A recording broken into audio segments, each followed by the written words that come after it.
Good morning to all.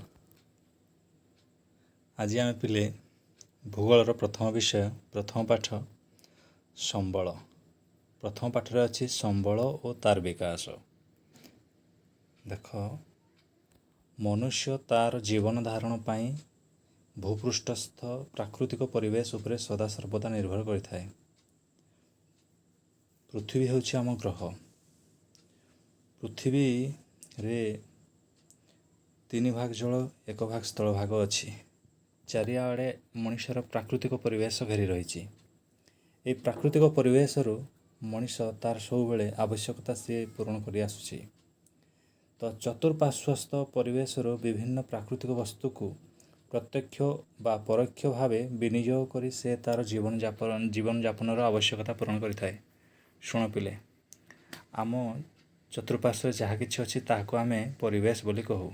सेथिरु प्राकृतिक वस्तु को प्रत्यक्ष भावे शुण। प्रत्यक्ष जमिति आमे प्राकृतिक वस्तु जल, जलरू आमे ताकू पी पारुछु।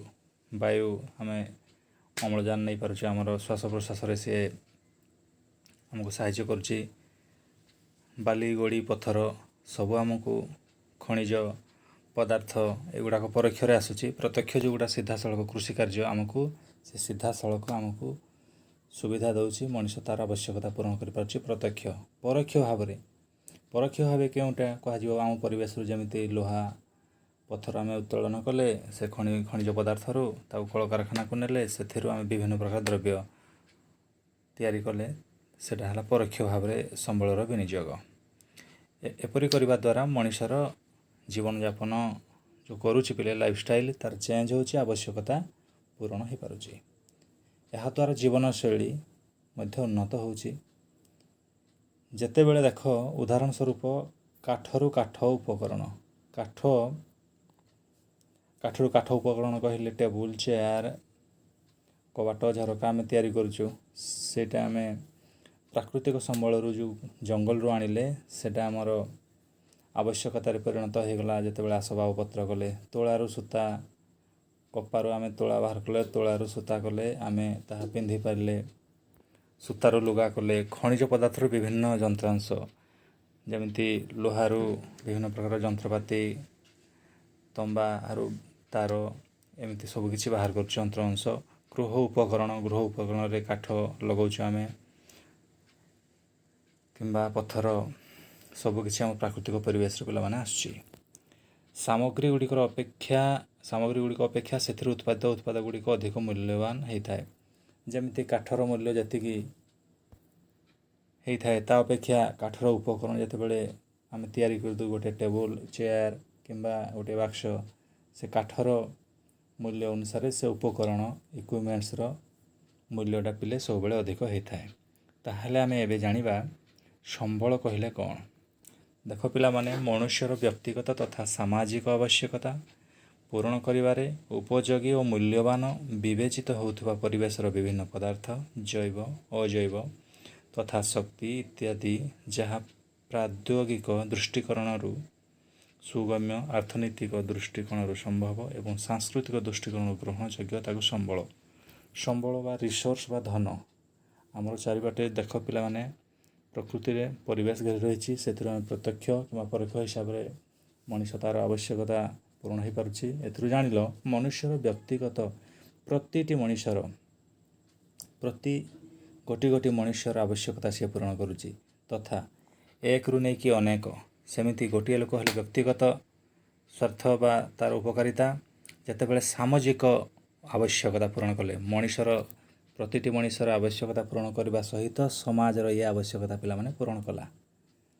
जमिति विभिन्न प्रकार जैव शक्ति जो गुड़ाक जैव संबल जार जीवन अच्छी सजीव गुड़ाक जैव संबल अजैव जो गुड़ाक जीवन नहीं से आम बहुत किछि लाभवान होचु। से गुड़ाक कल कारखाना रे सुगम्य सहजरे उपलब्ध हो पारुछि। अर्थनैतिक दृष्टिकोण संभव टंका पैसा सुलभ दर मिलूँ। सांस्कृतिक दृष्टिकोण मनुष्यर उपकार रे आसुची ताको पिला माने संबल कह जाउची। ପ୍ରାକୃତିକ ପରିବେଶ ମଧ୍ୟରେ ଅବ୍ୟବହୃତ କିମ୍ବା ଅଜ୍ଞାତ ହୋଇ ରହିଥିବା ପଦାର୍ଥ ସମ୍ବଳ ରୂପେ ବିବେଚିତ ହୋଇନଥାଏ। ପ୍ରାକୃତିକ ପରିବେଶରେ ଯେଉଁ ଜିନିଷ ଗୁଡ଼ାକ, ଯେଉଁ ଦ୍ରବ୍ୟ ବା ପଦାର୍ଥ ଗୁଡ଼ାକ ରହିଛି, ଅଜ୍ଞାତ ହେଇକି ରହିଛି କିମ୍ବା ଏପର୍ଯ୍ୟନ୍ତ ବ୍ୟବହାର ହେଇପାରିନି, ସେଗୁଡ଼ାକୁ ପିଲାମାନେ ସମ୍ବଳ କୁହାଯିବ ନାହିଁ। ତାହା କେତେବେଳେ ପିଲାମାନେ ସେ ସମ୍ବଳ ହୋଇପାରିବ? ମନୁଷ୍ୟ ତା'ର ସନ୍ଧାନ କରି, ତାକୁ ଖୋଜି ବାହାର କରି ବିଭିନ୍ନ କାର୍ଯ୍ୟରେ ଲଗେଇଲେ, ବିନିଯୋଗ କଲେ, ତାକୁ ଆମେ ସେତେବେଳେ ଯାଇକି ସମ୍ବଳ ବୋଲି କହିପାରିବା। ତେଣୁ ଯେଉଁ ଦେଶ ଏହି ସମ୍ବଳକୁ ଗଚ୍ଛିତ ଅବସ୍ଥାରୁ, ତ ସମ୍ବଳ ଗୁଡ଼ାକ କେମିତି ଅଛି? ଅବ୍ୟବହୃତ ହୋଇକି ଅଛି, ସେଗୁଡ଼ାକ ଅଜ୍ଞାତ ସାରରେ ଆମର ଅଛି। ତ ଯେଉଁ ଦେଶ ଗୁଡ଼ିକ ଏହି ସମ୍ବଳ ଗୁଡ଼ିକୁ ଗଚ୍ଛିତ ଅବସ୍ଥାରୁ, ଯେଉଁଗୁଡ଼ାକ ଷ୍ଟୋର ହେଇକିରି ପିଲାମାନେ ଅଛି, ସେଗୁଡ଼ାକୁ ଯିଏ ବିକାଶ କରିପାରିଲା, ବିକଶିତ କରିପାରିଲା, ସେ ଦେଶ ସେତିକି ଉନ୍ନତ। ତ ସମ୍ବଳକୁ ଗଚ୍ଛିତ ଅବସ୍ଥାରୁ ନେଇ ଯେତିକି ପରିମାଣ ସେ ବିକଶିତ କରିପାରିଛି, ଡେଭଲପ୍ କରିପାରିଛି, ଉନ୍ନତି ଆଣିପାରିଛି ପିଲାମାନେ, ସେ ଦେଶର ଅର୍ଥନୈତିକ ଅବସ୍ଥା ସେତିକି ପରିମାଣରେ ସମୃଦ୍ଧ ହେଇଛି। ଯେଉଁ ଦେଶ ତା'ର ସମ୍ବଳକୁ ଯେତିକି ପରିମାଣରେ ସିଏ ବ୍ୟବହାର କରିପାରିଲା, ସେ ଦେଶ ବିକଶିତ ଦେଶ ହୋଇପାରିଲା। ଯିଏ କରିପାରିଲା ନାହିଁ, ସିଏ ହେଲା ବିକାଶୋନ୍ମୁଖୀ ଦେଶ, ଆମ ଦେଶ ଭାରତ ଭଳିଆ। ଏହି ସମ୍ବଳ ଗୁଡ଼ିକ ମଧ୍ୟରୁ କେତେକ ସମ୍ବଳ ସିଧାସଳଖ ବ୍ୟବହାର କରାଯାଏ। ଦେଖ, ଯେଉଁଗୁଡ଼ାକ ପ୍ରତ୍ୟକ୍ଷ ମଣିଷର ବ୍ୟବହାରରେ ଆସେ, ସେଗୁଡ଼ାକ ସିଧାସଳଖ ଆମକୁ ବ୍ୟବହାର କରିପାରିଲେ। ଆଉ କେତେ ଗୁଡ଼ିଏ ସମ୍ବଳ ଅଛି, ତାକୁ ବିଭିନ୍ନ ଉପାୟରେ, ବିଭିନ୍ନ ପ୍ରୋସେସ୍ରେ ସେଗୁଡ଼ାକୁ ବ୍ୟବହାର କରାଯାଏ। ଏହି ରୂପାନ୍ତରଣ ପାଇଁ ତିନିଟି ଜିନିଷ ମଣିଷକୁ ମିଶେଇକି ଚାରିଟା ଭିତରେ ପରସ୍ପର ଡିପେଣ୍ଡେନ୍ସ, ନିର୍ଭରଶୀଳତା ହେଉଛି। ଦେଖ, ଏଇ ଚିତ୍ରରୁ ତୁମେ ପିଲାମାନେ ବୁଝିପାରିବ। ଗୋଟେ ମଝିରେ ଅଛି ମନୁଷ୍ୟ। ଭୌତିକ ପରିବେଶ ବା ପ୍ରାକୃତିକ ପରିବେଶରୁ, ପ୍ରକୃତିରୁ ଯାହା କିଛି ଆଣିଲା, ପ୍ରାଦ୍ୟୋଗ୍ୟ କହିଲେ ଇଣ୍ଡଷ୍ଟ୍ରି, କଳକାରଖାନା, ଅନୁଷ୍ଠାନ, ଯେମିତି ଶିଳ୍ପ ଅନୁଷ୍ଠାନ, ସ୍ୱାସ୍ଥ୍ୟକେନ୍ଦ୍ର, ଏଗୁଡ଼ାକ, ଗମନାଗମନ, ପରିବହନ, ଯୋଗାଯୋଗ, ବ୍ୟାଙ୍କ, ଯେତେ ପ୍ରକାର ଅନୁଷ୍ଠାନ, ଏପଟେ ରହିଲା କଳକାରଖାନା, ଆଉ ଗୋଟେ ପଟେ ରହିଲା ପରିବେଶ। ଆଉ ସବୁତକ କିଏ ସାକାର କରିବ? ସବୁତକ କାର୍ଯ୍ୟ ତୁଲେଇଥାଏ ମଣିଷ। ତ ପ୍ରତି ମଣିଷ ସହିତ ପ୍ରାକୃତିକ ପରିବେଶର ନିର୍ଭରଶୀଳତା ଅଛି। ଅନୁଷ୍ଠାନ ବା ଇନଷ୍ଟିଚ୍ୟୁସନର ତା'ର ଡିପେଣ୍ଡେନ୍ସି ଅଛି। ପରସ୍ପର ପ୍ରତି ନିର୍ଭରଶୀଳ, ଅନ୍ତଃନିର୍ଭରଶୀଳ, ପରସ୍ପର ପ୍ରତି ଇଣ୍ଟରଡିପେଣ୍ଡେଣ୍ଟ ପିଲାମାନେ ହେଉଛନ୍ତି ପ୍ରାଦ୍ୟୋଗ ବା ଇଣ୍ଡଷ୍ଟ୍ରିଆଲ, କଳକାରଖାନା ସହିତ ମଧ୍ୟ ସେମାନେ ସବୁବେଳେ ଇଣ୍ଟରଲିଙ୍କ ହେଇକି ଅଛନ୍ତି। ଅନେକ ଭାବନ୍ତି ପିଲାମାନେ ଯେ ସମ୍ବଳ ହେଉଛି ପ୍ରକୃତିର ଏକ ମୁକ୍ତ ଦାନ। ସମ୍ବଳ ଯେ ଯାହା କିଛି ପଡ଼ିଯାଇଛି ତାହା ଆମେ ପ୍ରକୃତିରୁ ପାଉଛୁ, ସେଗୁଡ଼ାକ ମୁକ୍ତ ଦାନ। ସେମିତି ନୁହଁ। ଦେଖ, ଯେତେବେଳେ ଗୋଟେ ଲୁହା ପଥର ମାଟି ତଳେ ଅଛି, ସେଗୁଡ଼ାକ କ'ଣ ସମ୍ବଳ କୁହାଯିବ? ତାକୁ ସମ୍ବଳ କୁହାଯିବ ନାହିଁ। ଏହା ଯଥାର୍ଥ ନୁହଁ। ସମ୍ବଳ ହେଉଛି ମାନବୀୟ କାର୍ଯ୍ୟକଳାପର କ୍ରିୟାତ୍ମକ ବସ୍ତୁ। ଅର୍ଥାତ୍ ମଣିଷ ତା'ର ବୁଦ୍ଧି ବଳରେ, ବିଜ୍ଞାନ ବଳରେ ସେଗୁଡ଼ାକୁ ସେ ବ୍ୟବହାର କରିପାରିଲେ, ତାହାକୁ କୁହାଯିବ ସମ୍ବଳ। ସମ୍ବଳ ବ୍ୟବହାର କ୍ଷେତ୍ରରେ ମନୁଷ୍ୟର ଭୂମିକା ବିଶେଷ ଉଲ୍ଲେଖଯୋଗ୍ୟ। ତ ସମ୍ବଳ ବ୍ୟବହାର କିଏ କରିପାରେ? ମଣିଷର, ଯେହେତୁ ସବୁ ପ୍ରାଣୀଙ୍କ ମଧ୍ୟରେ ମଣିଷ ଶ୍ରେଷ୍ଠ, ମାନବ ଶ୍ରେଷ୍ଠ, ତା'ର ବୁଦ୍ଧି ଅଛି, ବିବେକ ଅଛି, ସେଥିପାଇଁ ସିଏ ସବୁକିଛି ଜିନିଷ ପରିବର୍ତ୍ତନ କରି, ଦେଖ, ଯେମିତି ମନୁଷ୍ୟକୁ ସମ୍ବଳର ସ୍ରଷ୍ଟା କୁହାଯାଉଛି। ସିଏ ହେଉଛି କ୍ରିଏଟର, ପିଲାମାନେ ସ୍ରଷ୍ଟା, ସିଏ ସୃଷ୍ଟି କରିଥାଏ। ଗୋଟେ ଲୁହା ପଥରରୁ ଲୁହା କଲା, ଉପଭୋକ୍ତା ସିଏ ତାହାକୁ ଭୋଗ କରିଥାଏ। କ୍ଷୟକାରୀ, ତାହାକୁ ମଧ୍ୟ ସିଏ ଡେଷ୍ଟ୍ରୟ କରିଥାଏ, ଭାଙ୍ଗିଥାଏ, କନଜପ୍ସନ୍ ମଧ୍ୟ କରିଥାଏ। ସିଏ କାରକ ଭାବରେ ବିଚାର କରେ। ସିଏ ହେଉଛି ସବୁ ସମ୍ବଳର ସ୍ରଷ୍ଟା। ସିଏ ତିଆରି କରିଥାଏ, ସୃଷ୍ଟି କରିଥାଏ।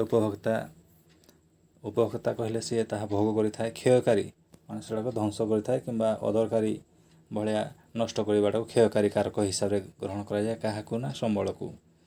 ତ ଅର୍ଥନୈତିକ ଭୂଗୋଳରେ, ଇକୋନୋମିକ୍ ଜୋଗ୍ରାଫିରେ ମନୁଷ୍ୟକୁ ଏକ ମୁଖ୍ୟ କର୍ତ୍ତା। ମନୁଷ୍ୟ ମଧ୍ୟ ଗୋଟେ ପ୍ରକାର ସମ୍ବଳ। ତାକୁ କୁହାଯାଏ ପିଲାମାନେ ମାନବ ସମ୍ବଳ। କାରଣ ଉତ୍ପାଦନ, ବଣ୍ଟନ, ଯାହା କିଛି ଉତ୍ପାଦନ କରୁଛି, ଯାହା କିଛି ସବୁଆଡ଼େ ବାଣ୍ଟି ହେଇକି ଅଛି, ମଣିଷ ଯାହା କିଛି ସମ୍ବଳର ବ୍ୟବହାର କଲା, ଯାହା କିଛି କ୍ଷୟ ହେଲା ସମ୍ବଳର, ସବୁତକ ଜିନିଷ ପିଲାମାନେ କିଏ କରେ? ମନୁଷ୍ୟ କରେ। ସେଥିପାଇଁ ମନୁଷ୍ୟକୁ ମଧ୍ୟ ଗୋଟେ ପ୍ରକାର ସମ୍ବଳ କୁହାଯାଏ, ଯାହାକୁ ପିଲାମାନେ କୁହାଯାଏ ମାନବ ସମ୍ବଳ। ମାନବ ସମ୍ବଳ ବା ଇଂରାଜୀ ତାକୁ ଆମେ କହୁ ପିଲାମାନେ ହ୍ୟୁମାନ୍ ରିସୋର୍ସ। କୌଣସି ଦେଶର ଲୋକମାନଙ୍କର ଜୀବନ ଧାରଣର ମାନ ଯେତେବେଳେ ପିଲାମାନେ ଲୋକମାନଙ୍କର ଚାଲିଚଳଣି, ଖାଇବା ପିଇବା, ତାଙ୍କର ପୋଷାକ ପିନ୍ଧା, ଶିକ୍ଷା, ସ୍ୱାସ୍ଥ୍ୟ ସବୁକିଛିରେ ଯେତେବେଳେ ପରିବର୍ତ୍ତନ ହୁଏ, ଉଚ୍ଚମାନର ହୁଏ, ସେ ଦେଶ ସେତେବେଳେ ତାଙ୍କର ଜୀବନ ଧାରଣର ମାନଟା ପିଲାମାନେ ବଢ଼ିଯାଏ। ତ କୌଣସି ଦେଶର ଲୋକମାନଙ୍କର ଜୀବନ ଧାରଣ ମାନ ସମ୍ବଳ, ଜନସଂଖ୍ୟାର ଗୁଣ ଓ ଆକାର ଉପରେ ନିର୍ଭର କରେ। ଜନସଂଖ୍ୟାର ଗୁଣ କହିଲେ ସେମାନେ କେମିତି ଶିକ୍ଷା ଅଛି, ସେମାନେ କେମିତି ଉନ୍ନତି କରିଛନ୍ତି, ସେ ଦେଶ ବିକଶିତ ନା ନାହିଁ, ପପୁଲେସନ୍ ଯେଉଁ ଅଛନ୍ତି, ଲୋକ ସଂଖ୍ୟା ଅଛନ୍ତି, ସେମାନଙ୍କର ଘନତ୍ୱଟା କେତେ, ସେ ସବୁ ଉପରେ ନିର୍ଭର କରେ। ତେଣୁ ଦେଶର ସଭ୍ୟତା କିମ୍ବା ଅର୍ଥନୈତିକ ବିକାଶ ଉକ୍ତ ଦେଶର ଜନସଂଖ୍ୟା, ପ୍ରାକୃତିକ ସମ୍ବଳ, ମନୁଷ୍ୟର ସମ୍ବଳ ବ୍ୟବହାର ଗୁଣ ଉପରେ ନିର୍ଭର କରେ। ହଉ, ସମ୍ବଳର 4ଗୋଟି ବିଶେଷତ୍ୱ ରହୁଛି। ଗୋଟେ ପିଲା ହେଲା 1ରେ ହେଲା ଉପଯୋଗିତା, 2ରେ ହେଲା କାର୍ଯ୍ୟଦକ୍ଷତା, 3ରେ ପିଲାମାନେ ହେଲା ସୁଲଭତା ଏବଂ 4 ନମ୍ବରରେ ହେଲା ପରିବର୍ତ୍ତନଶୀଳତା। ଯାହା ହଉ, ପ୍ରଥମରେ ସମ୍ବଳ ମନୁଷ୍ୟର ବ୍ୟବହାର ଉପଯୋଗୀ ହେବା ଆବଶ୍ୟକ। ଯାହା କିଛି ସମ୍ବଳ ଅଛି ତା'ର 4ଟି ବିଶେଷତ୍ୱ, ତା'ର ସ୍ପେଶିଆଲିଟି ରହୁଛି ପିଲାମାନେ। ସମ୍ବଳ ମନୁଷ୍ୟର ବ୍ୟବହାର ଯଦି ଆସୁନି, ଉପଯୋଗ ହେଉନି, ତାହେଲେ ସେ ସମ୍ବଳ ନୁହଁ। ଦ୍ୱିତୀୟତଃ ଏହାର ସୁଲଭତା, ଏହା ସୁଲଭ ଦରରେ ମିଳୁଥିବା କଥା, ସବୁଆଡ଼େ ମିଳୁଥିବା କଥା, ତାକୁ ସୁଲଭତା, ଆଭେଲେବିଲିଟି ହେବା ଆବଶ୍ୟକ। ତୃତୀୟରେ ସମ୍ବଳ ବିଭିନ୍ନ ପ୍ରକ୍ରିୟା ମାଧ୍ୟମରେ ମନୁଷ୍ୟର ଆବଶ୍ୟକତା ପୂରଣ କରିବାରେ ସହାୟକ ହେବା ଆବଶ୍ୟକ। ତା ଅର୍ଥ ଗୋଟେ, ଆମେ ବାରମ୍ବାର ସେ ଲୁହାପଥରକୁ ଏକ୍ଜାମ୍ପଲ୍ ଦେଉଛୁ। ସେ ଲୁହାପଥରରୁ ଯେମିତି ଲୁହା କରିବା, ବିଭିନ୍ନ ଯନ୍ତ୍ରପାତି ତିଆରି କରିବା, ପରିବର୍ତ୍ତନ, ଚେଞ୍ଜେବିଲିଟି ହେଇପାରୁଥିବ। ଗୋଟିଏ ଫର୍ମରୁ, ଗୋଟିଏ ଆକାରରୁ ଆଉ ଗୋଟିଏ ଆକାରକୁ ସେ ପରିବର୍ତ୍ତନ ହେଇପାରୁଥିବ, ପରିବର୍ତ୍ତନଶୀଳତା, ଏଟାକୁ ପିଲାମାନେ କୁହାଯାଉଛି। ତ ତୃତୀୟତଃ ସମ୍ବଳ ବିଭିନ୍ନ ପ୍ରକ୍ରିୟା ମାଧ୍ୟମରେ ମନୁଷ୍ୟର ଆବଶ୍ୟକତା ପୂରଣ କରିବାରେ ସହାୟକ ହେଉଛି। ଚତୁର୍ଥ, ବ୍ୟବହାର ଅନୁସାରେ ବୈଜ୍ଞାନିକ ଉପାୟରେ, ବୈଜ୍ଞାନିକ ପଦ୍ଧତି ଲଗାଇ, ମଣିଷର ଜ୍ଞାନ କୌଶଳ ଲଗାଇ ଏଟାକୁ ପରିବର୍ତ୍ତନ କରାଯାଇ ପାରୁଥିବା ଆବଶ୍ୟକ। ଏଇଭଳିଆ ହିସାବରେ ସମ୍ବଳର 4ଗୋଟି ବିଶେଷତ୍ୱ ରହିଛି। ସମ୍ବଳର ପିଲାମାନେ ପଢ଼ିବା ପ୍ରକାର ଭେଦ। ଉତ୍ପତ୍ତି, ବ୍ୟବହାର, ଗୁଣ ଇତ୍ୟାଦି ଅନୁସାରେ ସମ୍ବଳକୁ ବିଭିନ୍ନ ଭାବରେ ବିଭକ୍ତ କରାଯାଇଛି। ପ୍ରକୃତି ଅନୁସାରେ, ନେଚର ଅନୁସାରେ ଦେଖ ପିଲାମାନେ, ପ୍ରାକୃତିକ ସମ୍ବଳ ଗୋଟେ ହେଲା, ପ୍ରକୃତି ଅନୁସାରେ 3 ଭାଗରେ କରାହେଇଛି। ପ୍ରାକୃତିକ ସମ୍ବଳ ଗୋଟେ, ପ୍ରକୃତିରେ ଥିବା ଯେଉଁ ପଦାର୍ଥ ଓ ଶକ୍ତି ଦ୍ୱାରା ମନୁଷ୍ୟ ପ୍ରତ୍ୟକ୍ଷ ଓ ପରୋକ୍ଷ ଭାବେ ଉପକୃତ ହୋଇଥାଏ, ସେଗୁଡ଼ିକୁ ପ୍ରାକୃତିକ ସମ୍ବଳ କୁହାଯାଏ। ପ୍ରାକୃତିକ ମାନେ ନ୍ୟାଚୁରାଲ, ଭଗବାନ ଯେଉଁଟାକୁ ସୃଷ୍ଟି କରିଛନ୍ତି ପ୍ରକୃତିରୁ ଆସିଛି। ଯେମିତି ଭୂମି, ଏଇଟା ମଣିଷ ସୃଷ୍ଟି କରିନି। ମୃତ୍ତିକା ବି ନାହିଁ, ନେଚରରୁ ମିଳୁଛି, ଆମର ପ୍ରକୃତିରୁ ମିଳୁଛି। ଅରଣ୍ୟ, ବନ୍ୟପ୍ରାଣୀ, ଜଳ, ବାୟୁ, ଖଣିଜ ପଦାର୍ଥ, ଶକ୍ତି, ଏଗୁଡ଼ାକ ମଣିଷ ସୃଷ୍ଟି କରିନି। ଯିଏ ଯାହା ପ୍ରକୃତିରୁ ଯାହା ମିଳୁଛି ସେଇ ପ୍ରକାର ପଦାର୍ଥ କିମ୍ବା ଶକ୍ତି, ଯେମିତି ପଦାର୍ଥ ଭିତରେ ଗଲା ଭୂମି, ମୃତ୍ତିକା, ଅରଣ୍ୟ, ବନ୍ୟପ୍ରାଣୀ, କିନ୍ତୁ ଶକ୍ତି ହିସାବରେ ଜଳ, ବାୟୁ ମଧ୍ୟ ଶକ୍ତି, ଖଣିଜ ପଦାର୍ଥ ମଧ୍ୟ କିଛି ଶକ୍ତି, ଆଉ ଶକ୍ତି ବିଭିନ୍ନ ପ୍ରକାର ସୌରଶକ୍ତି, ଏଗୁଡ଼ାକ ହେଲା ପ୍ରାକୃତିକ ସମ୍ବଳର ଅନ୍ତର୍ଭୁକ୍ତ। ପ୍ରକୃତିରୁ ଯେଉଁ ପଦାର୍ଥ ଗୁଡ଼ାକ ମିଳିଲା, ତ ମୁକ୍ତଦାନ ଭଳିଆ, ସେଗୁଡ଼ାକ ହେଲା ପିଲାମାନେ ପ୍ରାକୃତିକ ସମ୍ବଳ।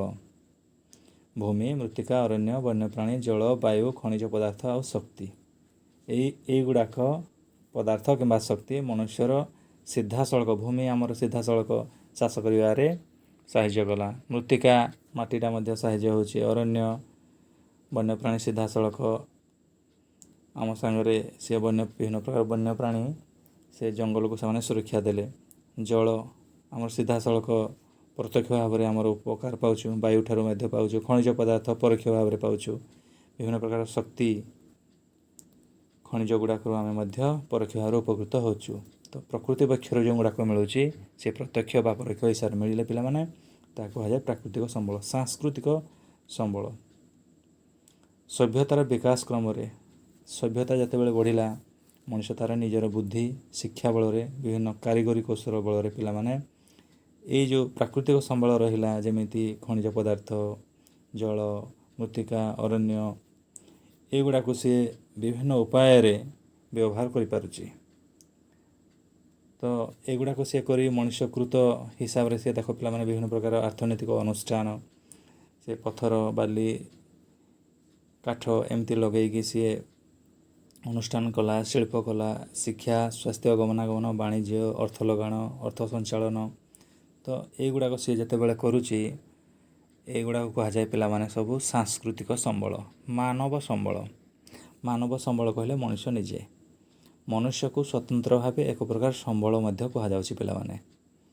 ମନୁଷ୍ୟ ଏବଂ ତାର ପରିବେଶ ଓ ସାଂସ୍କୃତିକ ସଂଗଠନର ମିଳିତ ପ୍ରକ୍ରିୟାରେ ସମ୍ବଳର ସୃଷ୍ଟି ହୋଇଥାଏ, ଯଥା ସଂରଚନା, ସଂସ୍ଥାନ ଆଉ ଗୁଣବତ୍ତା। ଉତ୍ପତ୍ତି ଅନୁସାରେ ସମ୍ବଳ ହେଉଛି ଦୁଇ ପ୍ରକାର, ଯେମିତି ଜୈବ ସମ୍ବଳ, ଅଜୈବ। ଯାହାର ଜୀବନ ଅଛି ପିଲାମାନେ ସେଇଟା ଜୈବ, ଯାହାର ଜୀବନ ନାହିଁ ଅଜୈବ। ସଜୀବ, ନିର୍ଜୀବ। ଯେଗୁଡ଼ାକ ପିଲାମାନେ ଯେଉଁ ଜୈବ ସମ୍ବଳ କାହାକୁ କୁହାଯିବ? ଜୈବମଣ୍ଡଳର ଅନ୍ତର୍ଗତ ସଜୀବ ବସ୍ତୁ, ଯେମିତି ମନୁଷ୍ୟ, ପ୍ରାଣୀ, ଉଦ୍ଭିଦ, ଅଣୁଜୀବ, ପଶୁପକ୍ଷୀ, ମାଛ, ଏଗୁଡ଼ାକର ଜୀବନ ଅଛି, ଯାହାର ଜୀବନ ଅଛି। ସଜୀବ ବସ୍ତୁ ଗୁଡ଼ାକୁ ପିଲାମାନେ କୁହାଯାଏ ଜୈବ ସମ୍ବଳ। ଯେଉଁଗୁଡ଼ାକ ନିର୍ଜୀବ ବସ୍ତୁ ସେଗୁଡ଼ାକ ଅଜୈବ ସମ୍ବଳରେ ଅନ୍ତର୍ଗତ, ଯେମିତି ଭୂମି, ତାର ଜୀବନ ନାହିଁ। ଶିଳା, ତାର ଜୀବନ ନାହିଁ। ଜଳ, ମୃତ୍ତିକା, ଖଣିଜ ପଦାର୍ଥ ଏଗୁଡ଼ାକ ଜୀବ ନାହିଁ, ସେଗୁଡ଼ାକ ପିଲାମାନେ ଯିବ ଅଜୈବ ସମ୍ବଳ। ତାପରେ ବ୍ୟବହାର ଓ ସୁଲଭତା ଅନୁସାରେ ଅସରନ୍ତି ବା ଅକ୍ଷୟ ସମ୍ବଳ। ଦେଖ, ଯେଉଁ ସମ୍ବଳ ମନୁଷ୍ୟର ବାରମ୍ବାର ବ୍ୟବହାର, ଆମେ ବାରମ୍ବାର ବ୍ୟବହାର କଲେ ପିଲେ, କିନ୍ତୁ ଏଗୁଡ଼ାକ ଶେଷ ହେଉନି, ସେଗୁଡ଼ାକୁ ଅସରନ୍ତି। ଯାହା ସରେନି ତାହା ଅସରନ୍ତି। ଅକ୍ଷୟ, ଯାହା କ୍ଷୟ ହେଉନି ସେଗୁଡ଼ାକ ଅକ୍ଷୟ। ଯେମିତି ସରସ୍ୱତୀକୁ ଆମେ ଯେତେ ବ୍ୟବହାର କଲେ ବି ସେ ସରିବ ନାହିଁ, ବାୟୁକୁ ଯେତେ ବ୍ୟବହାର କଲେ ବି ସରିବ ନାହିଁ, ସେଥିପାଇଁ ସିଏ ହେଲା ଅସରନ୍ତି ବା ଅକ୍ଷୟ ସମ୍ବଳ। ସରନ୍ତି ବା ସୀମିତ ବା କ୍ଷୟଶୀଳ ସମ୍ବଳ। ସରନ୍ତି ମାନେ ଯାହା ସରିଯାଉଛି, ସୀମିତ କହିଲେ ଯେଉଁଟା ଲିମିଟେଡ଼୍ ଅଛି, କ୍ଷୟଶୀଳ ମାନେ ଧୀରେ ଧୀରେ ଯାହା କ୍ଷୟ ହେଉଛି ସରିଯାଉଛି, ସେଟାକୁ କ୍ଷୟଶୀଳ ସମ୍ବଳ କୁହାହେଉଛି।